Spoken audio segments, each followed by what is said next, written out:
இன்னொரு முக்கியமான நன்றி சொல்ல வேண்டிய இடம் வந்து தளபதி விஜய் சாருக்கு நான் ஃபர்ஸ்ட் சொல்றேன். இந்த கட்சி பேர் அனௌன்ஸ் பண்றதுக்கு முன்னாடி நாள் என்ன கூப்பிட்டுருந்தாரு ஸ்பாட்டுக்கு சொல்லி போயிருந்தேன். அப்போ போனப்ப அவர் சொன்ன ஃபர்ஸ்ட் வார்த்தை அது அவ்வளோ ஹாப்பியாக இருந்துச்சு. என்னன்னா, காஞ்சூரிங் என்ன பண்ண சூப்பர் ஹிட்டுப்பா அப்படின்னாரு. அதை அவர் சொல்லி கேட்கும் பொழுது உண்மையிலேயே எனக்கு அவ்வளோ சந்தோஷமா இருந்தது. விஜய் சாருக்கு மறுபடியும் இங்கே ஒரு நன்றி. அண்டு கட்சி தொடங்கியிருக்காரு, அதிலும் மிகப்பெரிய வெற்றி அடைய நான் ஒரு ரசிகனா வாழ்த்துறேன்னு சொல்ல முடியாது, வேண்டிக்கிறேன். அண்டு அவர் அந்த ஃபேன்ஸ்க்கு எப்பவுமே எவ்வளோ மரியாதை கொடுப்பாருன்னு நான் நிறைய இடத்துல ஸ்டேஜில் சொல்லியிருக்கேன். இதில் முக்கியமாக இந்த இடத்துல நான் சொல்கிறேன். ஏன்னா கத்தி ஷூட்டிங் நாங்கள் ஹைதராபாத்தில் பண்ணிட்டு இருக்கும்போது இவன் வெங்கி வந்து விரித்தனமான விஜய் சார் ஃபேன். அவன் அந்த ஷூட்டிங்கில் வந்து அவர்கிட்ட நான் போகும்போது சொல்லியிருக்கேன், இந்த மாதிரி ஒரு ஃபேன் ஒருத்தன் இருக்கான் சார், ஷூட்டில் இருக்க அன்றைக்கி உனக்கு பர்த்டே. நான் சொல்கிறேன் சார், நான் சொல்லுவேன் இல்லை சார் வெங்கி அவனுக்கு இன்னைக்கு பர்த்டே சார் அப்படின்னு. அப்படியா, கால் பண்ணியா, விஷ் பண்ணுவோம் அப்படின்னாரு. அதுவே பெரிய மனசு. ஏன்னா அது ஓகே நான் சொன்னேன்னு சொல்லியிருந்துடலாம், பட் கால் பண்ணியா விஷ் பண்ணுவோன்னு சொன்னார். நான் சொன்னேன் சார் இல்லை சார், நீங்கள் கால் பண்ணி பேசினதுக்கப்புறம் அவன் பொண்டாட்டிக்கிட்ட சொன்னால் கூட நம்புவாங்களான்னு தெரியாது, யாரு விஜய் சார் உங்கள்கிட்ட ஃபோன் பண்ணி விஷ் பண்ணார் பாயா அப்படின்ற மாதிரி. சரி நான் சொன்னேன் இல்லை சார் நம்புறதுக்கு வாய்ப்பு இல்லையே சார் அப்படின்னு. என்னையா பண்ணுறது, சரி ஒரு வீடியோ எடுத்து அனுப்பிச்சி விடுவோம் அப்படின்னு சொல்லிட்டு அவர் ஒரு வீடியோ வந்து எடுத்து அதை நான் வந்து அவனுக்கு அனுப்பிச்சி விட்டேன். ஸோ நிச்சயமாக அந்த டைமில் வந்து ஒரு ஃபேன்ஸுக்கு மரியாதை கொடுக்கறதுல இவ்வளோ ஒரு பெரிய ஹீரோவை நான் பார்த்தேன். அடுத்து நாம் பேச அழைக்கிறோம். அனைத்து உதடுகளுக்கும் தெரிந்த ஒரே சர்வதேச மொழி சிரிப்பு. சிரிப்பு என்பது ஒரு கலை. பறவைக்கு அழகு சிறகு, நமக்கு அழகு சிரிப்பு. தன் உடல் மொழியாலும் உள்ளம் நகைச்சுவையாலும் மனித உணர்வுகளை தனது நகைச்சுவையால் அள்ளித்தளித்து பரிமாறி கொடுத்து பார்வையாளர்களை குஷிப்படுத்துபவர் இவர். மெரினா, மான் கராத்தே, எதிர்நீச்சல், ரெமோ, கத்தி, தங்கமகன், வேலைக்காரன், டெடி என்று காமெடி பாத்திரங்களில் வந்தவர் நாய் சேகரில் கதை நாயகனாக உயர்ந்தார். வித்தைக்காரனில் இரட்டை வேடங்கள், கதை நாயகனாக தொடரும் தி மேஜிக் மேன் சதீஷ் அவர்களை உங்கள் முன் பேச அழைக்கிறோம். தேங்க்யூக்கா, நன்றி. நன்றி சொல்றதா தான் சார் சொன்ன மாதிரி நன்றி சொல்லதை ஃபர்ஸ்ட் சொல்லிடுறேன். நிறைய பேருக்கு சொல்லணும். ஃபர்ஸ்ட் மீடியா உங்களுக்கு நன்றி சொல்றேன். ஏன்னா இந்த படத்துக்காக மட்டும் இல்லை, நாய் சேகர் அது ரிலீஸ் ஆன டைமில் கிடைச்ச நல்ல ரிவ்யூஸ் தான் அந்த படத்துக்கு வந்து நிறைய ஃபேமிலி அண்டு குழந்தைங்களை கொண்டு வந்து சேர்த்து ஒரு நல்ல சக்ஸஸ் படமாக எங்களுக்கு அந்த டைமில் கொடுத்தது. ஸோ அதோட சக்ஸஸ்னால தான் அடுத்த படம் அதே கம்பெனி ஏஜிஎஸில் காஞ்சூரிங் கண்ணப்பன் பண்ணோம். ஸோ அதுக்கும் நீங்கள் கொடுத்த நல்ல ரிவ்யூஸ் தான் நிறைய ஒரு இதுவாக இருந்தது, தேட்டருக்கு வர வைக்கிறதுக்கு ஒரு பெரிய ப்ளஸ்ஸாக இருந்தது. அஃப்கோர்ஸ் அந்த படம் நல்ல தேட்டரிக்கல் ஷேரே பண்ணிச்சு. நெட்ஃப்ளிக்ஸாக இருக்கட்டும் அண்டு சேட்டலைட் எல்லாமே ரொம்ப நல்ல இதுக்கு போச்சு. ரொம்ப ஹாப்பி அவங்க எல்லாருமே. அந்த ஹாப்பிக்கு காரணம் நீங்கள் கொடுத்த அந்த ரிவ்யூஸ் தான். ஸோ உங்களுக்கு மிகப்பெரிய நன்றி மீடியாவுக்கு உங்களுக்கு. அண்டு தமிழ்நாட்டு மக்களுக்கும் இதில் ஒரு நன்றியை சொல்லிக்கிறேன். ஏன்னா அவங்க எல்லாம் வந்து தேட்டரில் ஹீரோ யார் அப்படின்லாம் கவலைப்படாமல் வந்து பார்த்தது தான். கதை நல்லா இருந்ததுன்னா யாராக இருந்தாலும் பார்ப்போம் அப்படின்னு சொல்லி பார்த்த 2 படங்கள் அந்த படம். ஸோ அதனால தமிழ்நாட்டு மக்களுக்கும் அவர்கள் ரசனைக்கும் நான் இங்கே நன்றி சொல்லிக்கிறேன்.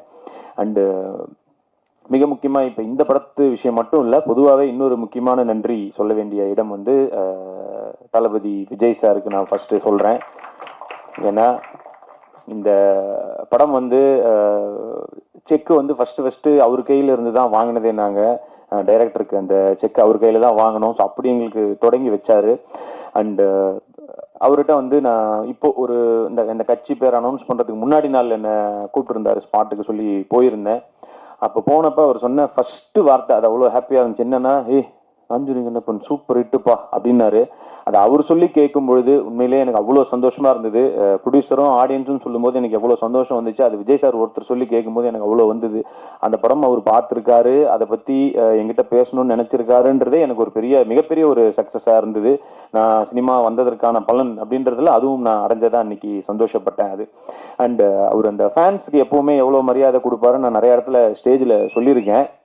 இதில் முக்கியமாக இந்த இடத்துல நான் சொல்கிறேன். ஏன்னா கத்தி ஷூட்டிங் நாங்கள் ஹைதராபாத்தில் பண்ணிட்டு இருக்கும்போது இவன் வெங்கி வந்து விரித்தனமான விஜய் சார் ஃபேன். அவன் நிறையா அவரை பற்றி நிறையா பேசிகிட்டே இருப்போம்.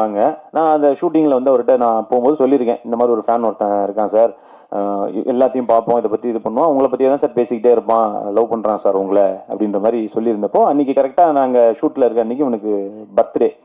நான் சொல்கிறேன் சார், நான் சொல்லுவேன் இல்லை சார் வெங்கி அவனுக்கு இன்னைக்கு பர்த்டே சார் அப்படின்னு. அப்படியா, கால் பண்ணியா விஷ் பண்ணுவோம் அப்படின்னாரு. அதுவே ஒரு பெரிய மனசு. ஏன்னா ஓகே நான் சொன்னேன்னு சொல்லியிருந்துருக்கலாம், பட் கால் பண்ணியா விஷ் பண்ணுவோன்னு சொன்னார். நான் சொன்னேன் சார் இல்லை சார் நீங்கள் கால் பண்ணி பேசினதுக்கப்புறம் அவன் பொண்டாட்டிக்கிட்ட சொன்னால் கூட நம்புவாங்களான்னு தெரியாது. யார் விஜய் சார் உங்கள்கிட்ட ஃபோன் பண்ணி விஷ் பண்ணார் பாயா அப்படின்ற மாதிரி. ஏன்னா ஆல்ரெடி பல போய் சொல்லி வச்சுருந்துருப்பான், அதனால அவங்களுக்கு அந்த டவுட்டுகள்லாம் இருந்திருக்கலாம். சரி நான் சொன்னேன் இல்லை சார் நம்புறதுக்கு வாய்ப்பு இல்லையே சார் அப்படின்னு. என்னையா பண்ணுறது, சரி ஒரு வீடியோ எடுத்து அனுப்பிச்சி விடுவோம் அப்படின்னு சொல்லிட்டு அவர் ஒரு வீடியோ வந்து எடுத்து அதை நான் வந்து அவனுக்கு அனுப்பிச்சி விட்டேன். ஸோ நிச்சயமாக அந்த டைமில் வந்து ஒரு ஃபேன்ஸுக்கு மரியாதை கொடுக்கறதுல இவ்வளோ ஒரு பெரிய ஹீரோவை நான் பார்த்தேன். அந்த வீடியோ வந்து நான் நிறைய பேர் இப்போ கேட்டாங்க எனக்கு இதில் ஒரு விகடன் இன்டர்வியூவில் அதை பற்றி பேசியிருந்தேன்னு சொல்லிட்டு நான் முடிக்கும் போது அதை ப்ளே பண்ணி காட்டுறேன். உங்களுக்கு அது கண்டிப்பாக பெரிய இதாக இருக்கோ இல்லையோ, பார்க்குற மேபி அவங்களுக்கு ஆடியன்ஸுக்கு ரொம்ப ஒரு இதுவாக இருக்கும். நான் அதை எடுத்து வச்சுருக்கேன். ஸோ அவருக்கு வந்து விஜய் சாருக்கு மறுபடியும் இங்கே ஒரு நன்றி. அண்டு கட்சி தொடங்கியிருக்காரு, அதுவும் மிகப்பெரிய வெற்றி அடைய நான் ஒரு ரசிகனா வாழ்த்துறேன்னு சொல்ல முடியாது, வேண்டிக்கிறேன். அண்ட் இப்போ படத்துக்கு வருவோம். இந்த வி சென்டிமெண்ட் உண்மையிலே எங்களுக்கு நிறைய அந்த படத்தில் விவியா இருக்கு. ஜென்ரலாக அஜித் சார் படங்கள்ல அந்த வில ஸ்டார்ட் ஆகும் நிறையா, வீரம், வேதாளம், அந்த மாதிரி விடாமுயற்சி வரைக்கும்.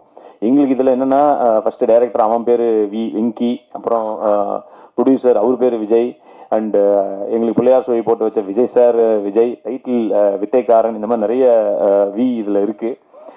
ஸோ அது ஒரு சின்ன சென்டிமெண்ட், அதுக்கு தான் சொன்னேன். இதுக்காக இதை சொன்னேன் அப்படின்னு கேட்டால் பதில் இல்லை. அண்டு எல்லாருமே நல்லாவே இந்த படத்தில் உழைச்சிருக்காங்க. ஒருத்தருமே வந்து அவங்களோட பெஸ்ட் போட்டு தான் கொடுத்துருக்காங்க. ஏன்னா எல்லாருக்கும் மோஸ்ட்லி தான் நான் சொன்ன மாதிரி எல்லாருக்கும் ஃபர்ஸ்ட் படம் தான். ஹீரோவுக்கும் ஃபர்ஸ்ட் டைரக்டருக்கும் ஃபர்ஸ்ட் படம், கேமராமேனுக்கும் ஃபர்ஸ்ட் படம், அவங்களும் ஹீரோயினா ஃபுல் ஃபிளெஜ்டா இதுதான் ஃபர்ஸ்ட் படம். ஸோ அதனால அவங்க எல்லாரும் ஒரு யங் டீமு. அதுக்கு வந்து ஒரு நல்ல ஒரு வாய்ப்பை ஏற்படுத்தி கொடுத்த விஜய் பாண்டி அவர்களுக்கும் இந்த இடத்துல நன்றி சொல்லிக்கிறேன். அண்டு இங்கே கூட பேசும்போது சொன்னா 10 அசிஸ்டன்ட் டைரக்டர் இருக்காங்க, அடிக்கடி இது பண்ணுவேன், கோவப்படுவேன், ஆனால் எல்லாரும் இங்கே இருக்காங்கன்னு. இல்லை ஒருத்தன் போயிட்டான், ராஜேஷ்னு ஒருத்தன் வந்திருக்கானா, வந்திருக்கா தம்பி, கோச்சின்னு போயிட்டான் நடுவில். அப்புறம் இங்கே ஒருத்தன் அபிலாஷ்னு ஒருத்தர் தேங்க்ஸ்லாம் சொன்னான்ல, அவனும் போன வர வரைக்கும் பேசல. 2 சண்டை போட்டுக்கிட்டு இப்போதான் ஏதோ பேசியிருக்காங்க, அடுத்த வாரம் ப்ரெஸ் மீட் வருது பேசி தொலைவோன்ட்டு. அது ஒரு குரூப்ல வேற இருக்கும், டேய் குரூப்ல தூக்குடா அவனை, ஏன்டா இல்லை எனக்கு அவனுக்கு சண்டை வந்துச்சு அப்படின்னா. ஸோ அந்த மாதிரி அதை வந்து ஒரு அன்பா இருந்தாலும் கோபமா இருந்தாலும் அப்படி உடனே அதை வெளிக்காட்டி விடுவான், அவ்வளோதான், வேற ஒன்றும் இல்லை. ஆனாலும் அவன் சொன்ன மாதிரி எல்லாத்தையும் அந்த சின்ன கோவப்பட்டாலும் எல்லாரும் உண்மையிலேயே நிறைய உழைச்சாங்க. எல்லா அசிஸ்டன்ட் டைரக்டரும் சரி, கேமரா டிபார்ட்மெண்ட்டும், ரெண்டும் யார் எந்த டிபார்ட்மெண்ட்ன்றது இல்லாமல் எல்லாரும் சேர்ந்து அப்படி உழைச்சாங்க. அண்ட் சுப்பிரமணியம் சிவா சார் இதில் ஒரு மிக நல்ல ரோல் ஒன்று பண்ணியிருக்காரு. அது பேசும்போது சொன்னார், விஜய் சார் மாதிரி டான்ஸ் ஆடணும் அப்படின்னு சொல்லிட்டு. நான் யோசிச்சு பார்த்தேன், சார் தளபதி விஜய் மாதிரி இல்லை, தலைவாசல் விஜய் மாதிரி ஆடினாலே பெரிய விஷயம் தான் எனக்குலாம். அவர் கூட கவலைப்படாதே சகோதரா அந்த பாட்டில் செம்மையா ஆடிருப்பாரு. ஸோ தலைவாசல் விஜய் கூட சொல்ல முடியாது, நம்ம ப்ரொடியூசர் விஜய் லெவலுக்கு ஆடினாலே எனக்கு டான்ஸில் பெரிய விஷயம்தான். பட் இதில் ஓரளவுக்கு நல்லாவே ஆட வச்சிருக்காரு ரிச்சி, நம்புறேன். அது கஷ்டமாக தான் இருக்கு உண்மையிலே, டான்ஸ் ரொம்ப பெரிய கஷ்டமான வேலை தான். நான் அதுக்கும் விஜய் சார் உதாரணத்துக்கு சொல்கிறேன். நாங்கள் வந்து இந்த கத்தி ஷூட்டில் இருக்கும்போது சாங் வந்து முன்னாடி நாள் தான் வந்தது. ஸோ அவர் ரிஹர்சல் பண்ணியிருக்க வாய்ப்பே இல்லை. அந்த ஃபர்ஸ்ட் அந்த பஸ் சாங்ல அதில் வந்து ஒரு 30 செகண்ட்ஸ் ஒரு ஸ்டெப்பு, உண்மையிலே சொல்ல ரிஹர்சல் பார்க்க வாய்ப்பே இல்லை. ஏன்னா காலையில் ஸ்பாட்டுக்கு வந்துட்டோம், ஷோபி மாஸ்டர் தான் மாஸ்டரு. அந்த ஒரு சென்ட்ரல் பிஜிஎம்ல ஒரு 30 செகண்டு ஆட சொன்னார் அசிஸ்டண்ட்டை. அப்படியே நின்று பார்த்துக்கிட்டே இருந்தார் விஜய் சார். இப்படின்னாரு, ஓகே ஓகே டேக் அப்படின்னாரு. இன்னும் எப்படி என்னத்தை பார்த்தாரு, டைலாக்னா படிச்சு மனப்பாடம் பண்ணிட்டு போகலாம், பார்த்து எப்படி ஆட முடியும்னு சத்தியமா சொல்றேன். அப்படியே ஒரே டேக், அது ஓகே. ஒரே ஒரு பாட்டி பார்த்துட்டு ஒருத்தரால் இப்படி ஆட முடியும்னா நிச்சயமா மிகப்பெரிய லெவலில் அவர் நான் வியந்து பார்க்குறேன் விஜய் சாரை. ஸோ அதெல்லாம் பார்த்துட்டு இந்த டான்ஸ் அப்படின்னா இதெல்லாம் நம்ம டான்ஸ்ன்னே சொல்லிக்க முடியாது. பட் ஓகே, என்னோட சைடில் ட்ரை பண்ணிட்டு தான் இருக்கேன். கொஞ்சம் கொஞ்சமாக இன்னும் அதை இம்ப்ரூவ் பண்ணிக்கணும்னு தான் ஆசைப்படுறேன். அண்ட் ஆனந்தராஜ் சார் இதில் ஒரு நல்ல ரோல் பண்ணியிருக்காரு. இன்னைக்கு ஏதோ சில காரணங்களால வர முடியாமல் போச்சு. அவரும் அப்படிதான். எனக்கு அவர் ஒரு எல்லா படத்துலையும் அவர் இருக்கணும்னு நானும் ஆசைப்படுறேன். ஏன்னா அவர் நல்ல ஜாலியான ஒரு பர்சன், பாசிட்டிவான ஒரு பர்சன். எப்பவுமே வந்து பார்த்தீங்கன்னா தேட்டரில் அவர் வந்தாலே நல்லா கைத்தட்டி சிரிக்கிறாங்க. அது கஞ்சூரிங் கண்ணப்படல நான் பார்த்தேன். எல்லா ஒரு தேட்டர் போய் விசிட் போகும்போதும் அவர் வரும்போதே கை தட்டுறாங்க. நிறைய பேர் கேட்டாங்க, அந்த பாக்ஸர் அங்கிள் வரலையா, கூட்டிட்டு வரலையா அவர் அந்த படத்தில், அந்த மாதிரி வருவார். ஸோ அந்த அளவுக்கு அவருக்கு நிறைய ஆடியன்ஸ் இருக்காங்க. அவர் சின்ன வயசுலயும் நான் பார்த்து பயந்துருக்கேன். புலன் விசாரணைலாம் பார்க்கும்போது அந்த கொண்டு மூஞ்சில் இதெல்லாம் வச்சு அடிப்பார், அப்பெல்லாம் பயந்துருக்கேன். அதுக்கப்புறம் நடிக்க வந்ததுக்கப்புறம் அவர் காமெடின்னு நடிக்க வந்து அப்பயும் பயந்தேன். ஏன்னா என் வேலைக்கு வேட்டு வச்சிட்டாரு. ஏன்னா எல்லா படத்துலையும் அவரு தான் பயங்கரமாக பண்ணிட்டு இருந்தாரு. ஸோ அப்பயும் பயந்தேன்.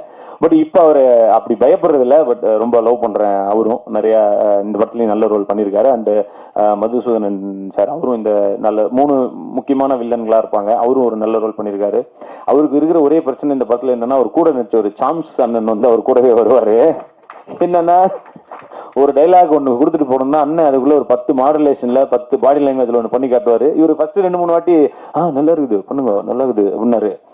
ஒரு 5வது வாட்டி 6வது வாட்டி போனோன்னு இருக்கு, யாரு அவரு, எதுக்கு இப்படி பண்றாரோ, ஏய் டைரக்டர் சொல்றதை மட்டும் பண்ணு, ஏன் இப்படி பண்ற நீ.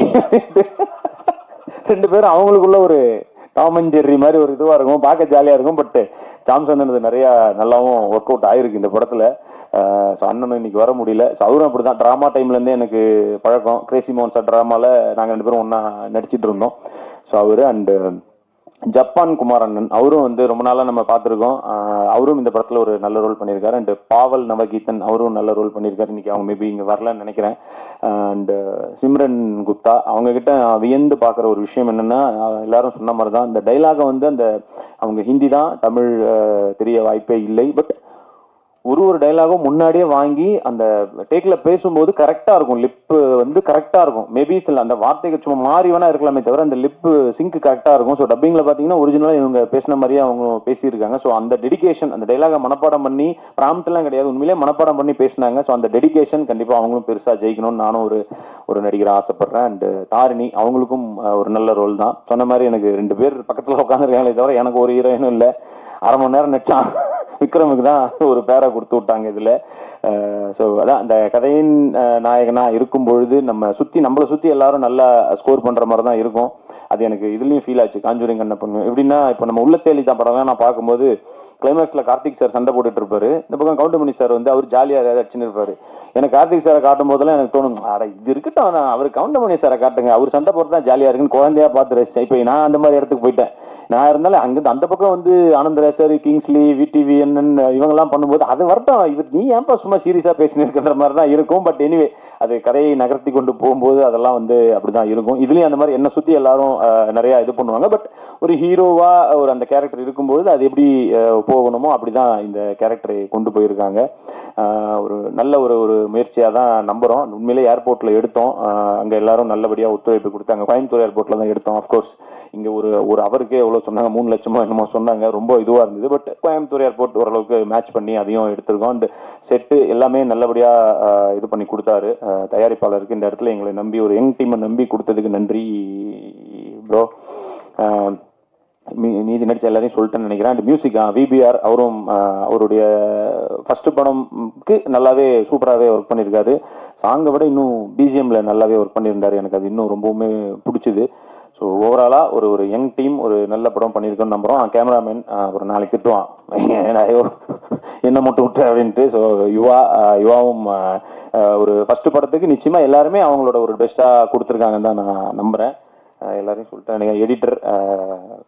எடிட்டருக்கு வந்து தான் அவர் சொன்ன மாதிரி வெங்கியை விட அதிகமாக அந்த இடத்துலயே உட்காந்து அதையே பார்த்து கஷ்டம் தான். ஒரு எடிட்டர் வந்து நம்ம மூஞ்ச பார்த்து பொண்டாட்டி மூஞ்ச விட என் மூஞ்சி தான் நிறைய ஞாபகம் இருக்குன்னு நினைக்கிறேன். எப்போ பார்த்தாலும் பார்த்து கஷ்டமான ஒரு வேலை தான்.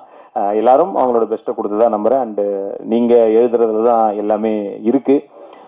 உங்களுக்கு பிடிச்ச மாதிரியான படமா இருக்கும் நம்பி தான் எடுத்திருக்கோம். ஸோ பிடித்திருந்தால் இந்த படத்தை நல்லபடியா எழுதுங்க, இல்லைனாலும் நல்லபடியா எழுதுங்க. ஒரு படம் ஹிட் ஆச்சுன்னா கண்டிப்பா வரிசையா நிறைய ஆப்பர்ச்சுனிட்டிஸ் அந்த ப்ரொடியூசருக்கு, அடுத்த புது டைரக்டருக்கோ புது ஹீரோஸ் கிரியேட் ஆகி வருவாங்க. இன்னைக்கு நல்லா இருக்கு உண்மையிலே இண்டஸ்ட்ரி, நிறைய புது ஹீரோஸ் வராங்க. ஆடியன்ஸும் நல்லா ஆயிட்டாங்க. யார் ஹீரோங்கிறது முக்கியம் கிடையாது, படம் நல்லா இருந்தால் நாங்கள் தியேட்டருக்கு வருவோம் அப்படின்னு சொல்லி வந்து பார்க்குறாங்க. அதனால அந்த ஆப்பர்ச்சுனிட்டி நீங்கள் தான் கிரியேட் பண்ணி கொடுக்குறீங்க. ஸோ மறுபடியும் ஒரு நல்ல இதில் உங்கள் எல்லாரும் மீட் பண்ணணும்னு ஆசைப்படுறேன். Thank you so much, love you all, Jai Hind. ஓமை கோஸ்ட் படத்துல தர்ஷா குப்தா நடிச்சாங்க, வித்தைக்காரன் படத்துல சிம்ரன் குப்தா நடிச்சிருக்காங்க. ஏன்னா ஒரு குப்தா ஃபேமிலியா இருக்கு, எப்படி அது சூஸ் பண்ணீங்க சொல்லுங்களேன். என்னங்க குப்தா ஸ்வீட்ஸ் நான் விரும்பி சாப்பிடுவேன், அதனால அதெல்லாம் இல்லைங்க. எனக்கு எந்த யார் ஹீரோயின் அதெல்லாம் நான் தலையிடுறதே கிடையாது. டைரக்டர் யார் சொல்றாங்களோ நாங்கள் போய் நிற்பேன், நடிப்பேன், அவ்வளோதான். அதனால என்னுடைய பங்கு இதில் எதுவுமே இல்லை. தானா நடந்ததுதான். தேங்க்யூ. சரி, நீங்க வந்து ஒரு ஆங்கரோட வாழ்க்கையில் நீங்க இப்படி விளையாடலாமா? ஏன்னா நீங்களே வந்து எல்லாத்தையும் ஆங்கர் பண்றீங்களே, ஸோ அதை பத்தி நீங்க என்ன நினைக்கிறீங்க? எல்லா இடத்துலயும் வந்து தானா அதுவும் நல்ல சம்பளம் வேற வாங்குறதா சொன்னாங்க. ஆங்கர் பண்றதுக்கு இவ்வளவு அமௌண்ட் கொடுத்தாதான் பண்ணுவேன்னு சொல்றதா தானா கேள்விப்பட்டேன். தேடி வருது, நானா தேடி போல. ஓ அதோட பிரசாத் லேபோட ஓனர்ன்றாங்க, வேற ஒண்ணும் இல்ல. ஓ அதோட டிடி இவங்க தான், அந்த பிரசாத் லேபோட டிடி. ஓகே, நான் ஓனர்னு சொன்னது என்ன நல்லா இருந்துச்சு தான், நான் பாட்டுக்கு போனேன்ல, தேவையில்லாம என்ன கேட்டு